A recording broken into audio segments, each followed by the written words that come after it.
My name is Molefi Asante. I'm the founding editor of the Journal of Black Studies.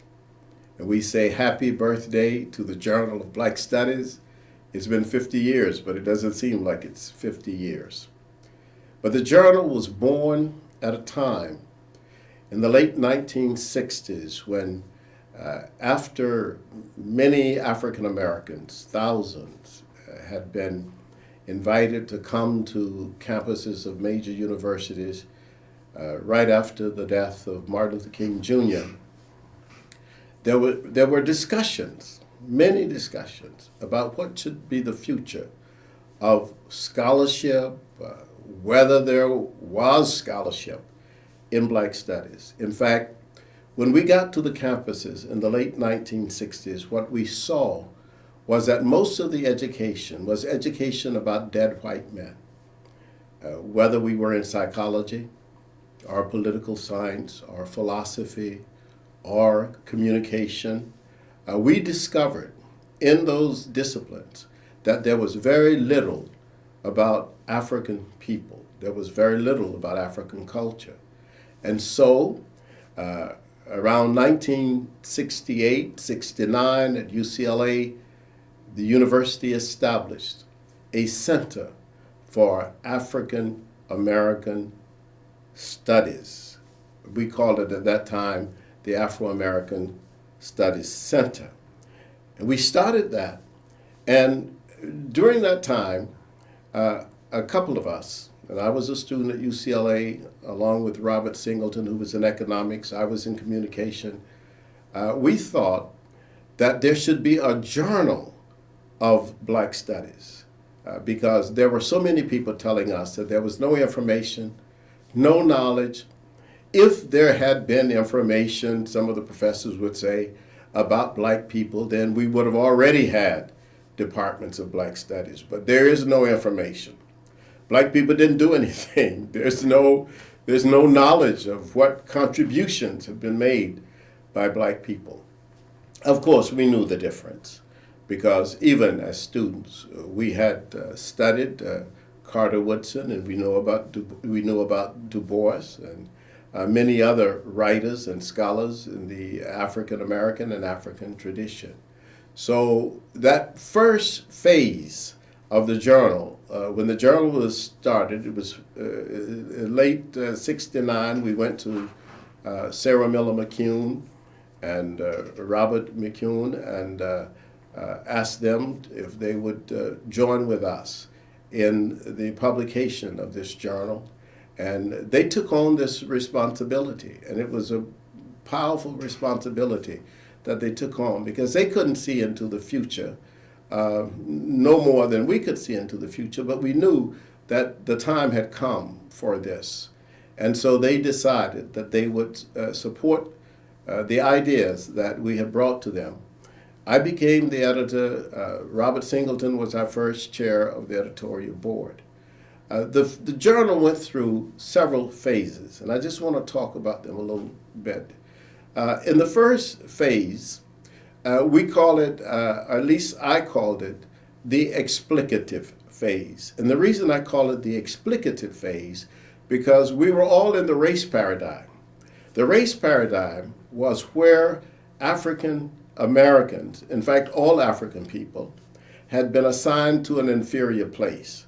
I mean, the whole discussion about whether or not there was information about African history, whether we had a history that was deeper than the enslavement itself, all these were real questions. And so the journal came out in 1970, the first issue of the journal.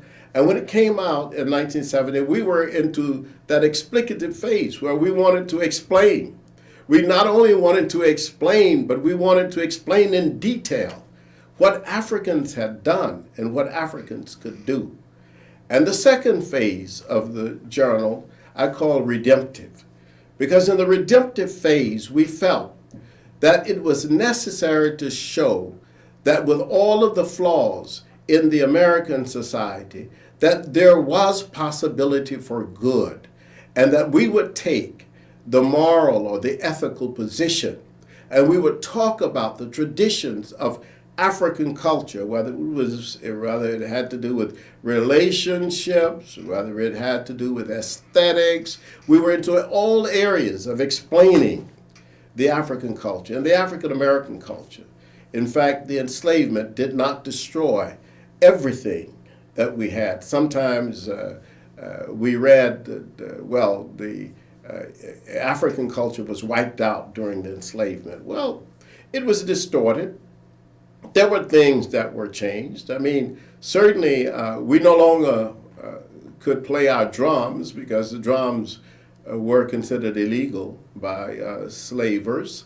And so if we couldn't play the drums, we did percussion with teaspoons. We did percussion by beating ham bone on our own thighs. Whatever it was that we felt that there was a problem with, we found ways around it. So this was the redemptive phase. We were trying to demonstrate and show that yes, the African culture was alive and was real.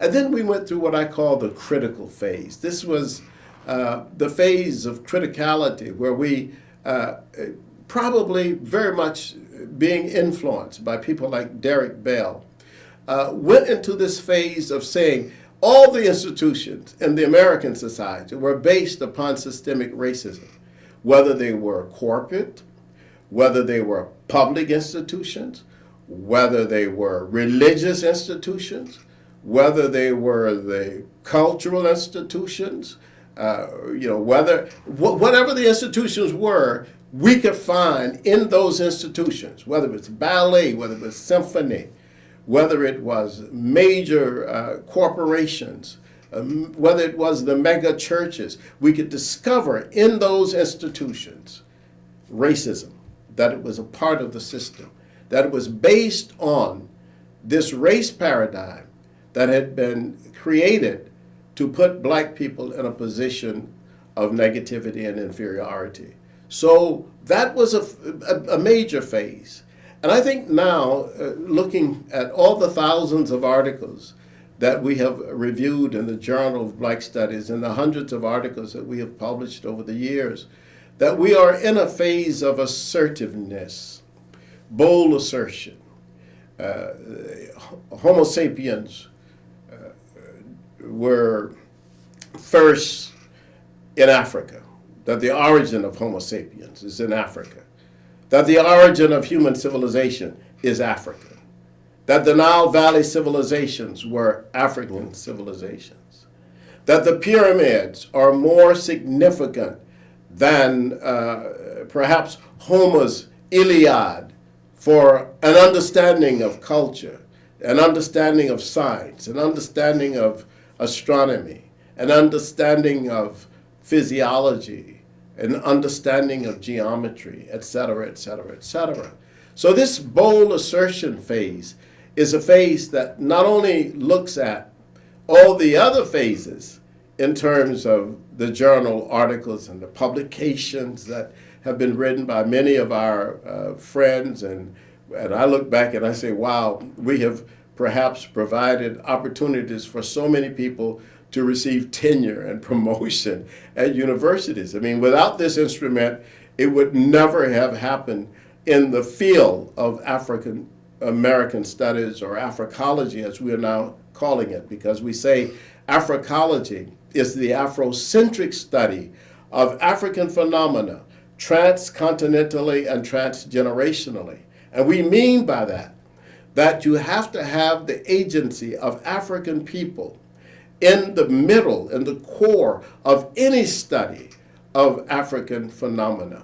And it could be in the 15th century, or it could be in 3000 BC, or it could be in Nigeria, or it could be in Los Angeles, or it could be in Mobile, Alabama, or it could be in Salvador, Bahia.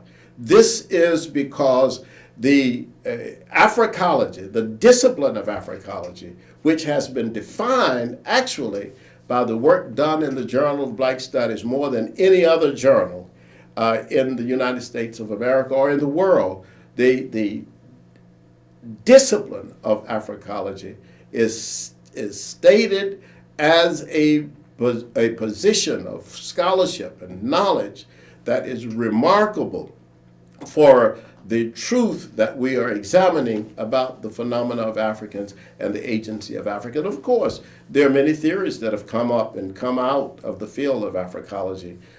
There are significant notions that this notion of agency, which we say is at the core of being Afrocentric, which is not against anybody. It is simply an assertion of what is African in terms of the fact that we are, as African people, we're not on the margins of any other culture or society. We are ourselves expressing what African people would see or do or be if African people were writing our own history, our own culture. And so recognizing this has been significant for the discipline.